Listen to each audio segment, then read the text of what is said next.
তো ক্ষুধা লাগে কি করব, নিজেই যা পারিতে রান্না করে খাই, বাজার ঘাট করে আনি, নিজেই কাজের অবসরে রান্না করে খাই। তাকে একটু খাবার দিতে হবে।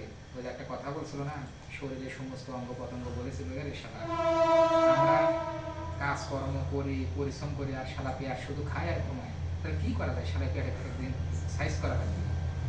তখন বেশ সব অঙ্গ প্রত্যঙ্গ এক হইল যে পেঁয়াজ সাইজ করবি।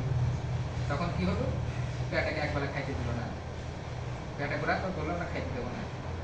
লাস্টে কি হলো, হাফ বেলা বললো না, চোখ মুখ আধার দেয়, ওই যে কিরানে বলে না, চোখে সর্ষের ফুল দেখতেছে, মাথা করে, হাত পা কাজ করে না, অবশ্যই মতো হওয়া যায়, আঙ্গুল কাজ করে না, কাপড় কারণ মন বসে না।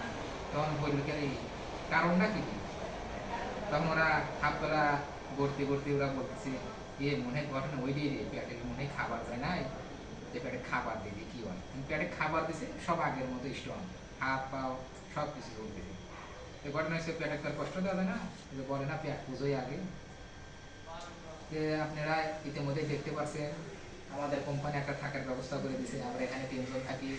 আসলে কি বলবো, আমি তো যুগের সাথে তাল মিলা চলি, কিন্তু একটা দিক আমি সম্পূর্ণ ভিন্ন। সেটা কিছু আমাকে কিছু লোক বলে তোকে জাদুঘরে রেখে দেওয়ার মতো যে একটা জিনিস, সেটা ঘটনা হচ্ছে আমি আজ পর্যন্ত টাচ ফোন ইউজ করি না। এটা আমার বাটন ফোন, যা আমি অনার্স সেকেন্ড ইয়ার থাকতে কিনেছিলাম, বন্ধুদের বাধ্য হয়ে ফোন কিনেছিলাম। তো সেই বাটন ফোনে আমি কিছু ভিডিও রেকর্ড ধারণ করছি, যতদূর আমাকে দেখা যাচ্ছে কিনা আমি জানি না। তো সো হয়তো আমার কথার জবানে আপনারা বুঝতে পারছেন। এই যে দেখছেন আমি সকালে রান্না করে রাখছিলাম, তরকারি পুড়ে গেছে, গ্রামের মতোই পেঁয়াজ মরিচ শুধু রসুনটা বাদ গেছে, সরিষার তেল দিয়ে ফ্রিজে রাখছিলাম, ভাত একটু ঠান্ডা হয়ে গেছে।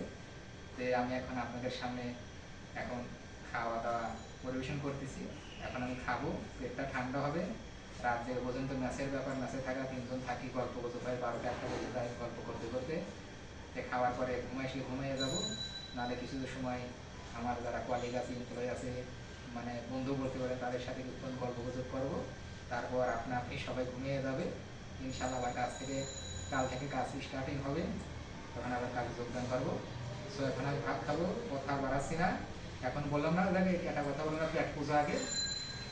তো সো গাইস, আমি এখন ভাত খাবো, পেট ঠান্ডা হবে, তারপর সব আলোচনা হবে। Thank you.